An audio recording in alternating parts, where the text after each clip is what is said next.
Trump tekitas Teheranis paanikat, kui muutis Iraani ründamise ähvarduse surveks, mis nüüd tuleb ka Pärsia lahe Araabia riikidelt.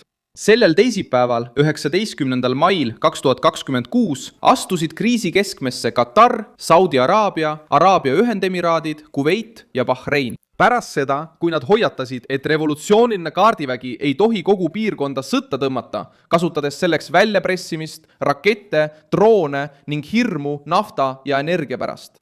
Donald Trump lükkas rünnakut mõne päeva võrra edasi, kuid ei taganenud. Ta hoidis USA sõjaväelased valmisolekus, hoidis Teherani ähvarduse all ja sundis Iraani režiimi karmile reaalsusele otsa vaatama. Terroristlik kaardivägi võib küll üritada jõudu näidata, kuid nüüd teab ta, et iga provokatsioon Washingtoni vastu võib kaasa tuua ka lõhe Araabia naabritega, kes ei ole enam nõus olema Iraani avantüüri kilbiks.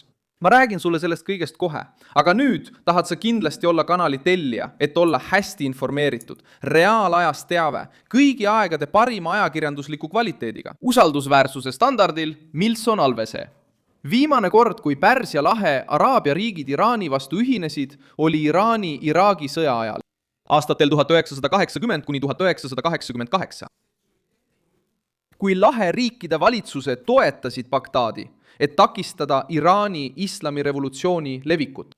Kuninglik ühendatud teenistuste instituut märgib, et lahe araablased rahastasid Iraagi sõjapingutusi. Briti entsüklopeedia märgib, et konflikt lõppes sellega, et Iraan nõustus ÜRO resolutsiooniga 598, mis nõudis relvarahu ja tagasitõmbumist tunnustatud piiridele.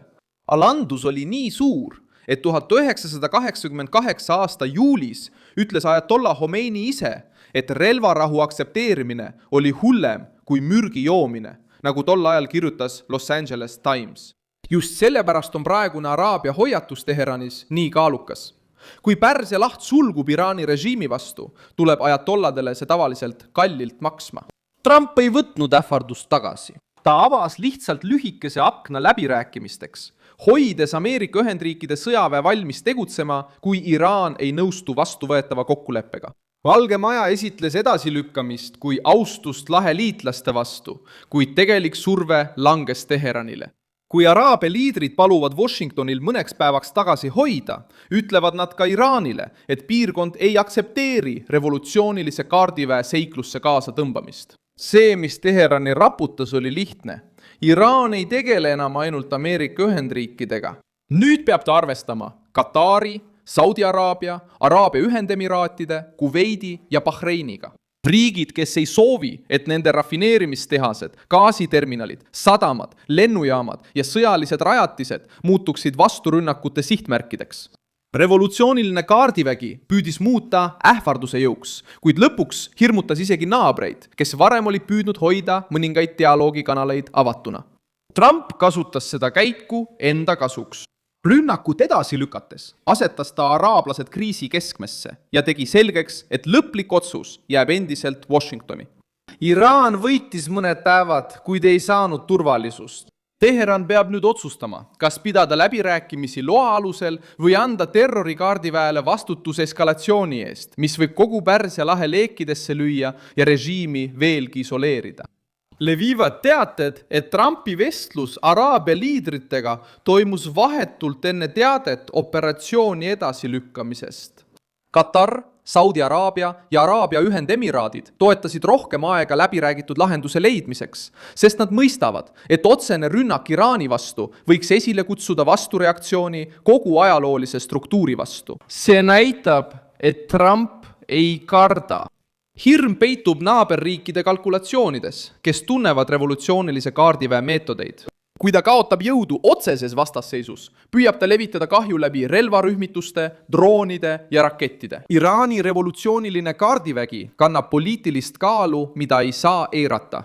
Trumpi valitsus ise määratles selle jõu 2019. aastal välismaise terroriorganisatsioonina, sealhulgas kommunistliku väe, mida Washington peab režiimi välistegevuse haruks. Sellest ajast alates on Ameerika Ühendriigid hakanud seda rühmitust käsitlema kui Iraani piirkondliku ähvardusmasina keskset osa. ja just see struktuur on nüüd Araabia hoiatuse keskmes. kaardivägi soovib säilitada oma survehoovad Liibanonis, Jeemenis, Iraagis ja teistes tundlikes piirkondades. Pärsia lahe riikide jaoks tähendab see pidevat võimalust kaudseks rünnakuks, sabotaažiks, energiaohtudeks ja ebastabiilsuseks. Surve suurenes veelgi, sest Araabia Ühendemiraadid pidid tegelema droonirünnakuga, mis oli seotud piirkondliku pingete kasvuga Barakah tuumajaama lähedal, rahvusvahelise aatomienergiaagentuuri jälgitud teadete kohaselt. Selline juhtum näitab, miks araablased püüavad iga hinna eest suuremat plahvatust vältida. Nad teavad, et Iraan ei pea võitma tavalist sõda, et suurt kahju põhjustada. Piisab, kui nad kasutavad oma survevahendeid ja püüavad kogu piirkonna pantvangiks muuta. Trump mõistis seda nõrkust ja pani Iraani režiimi halva valiku ette.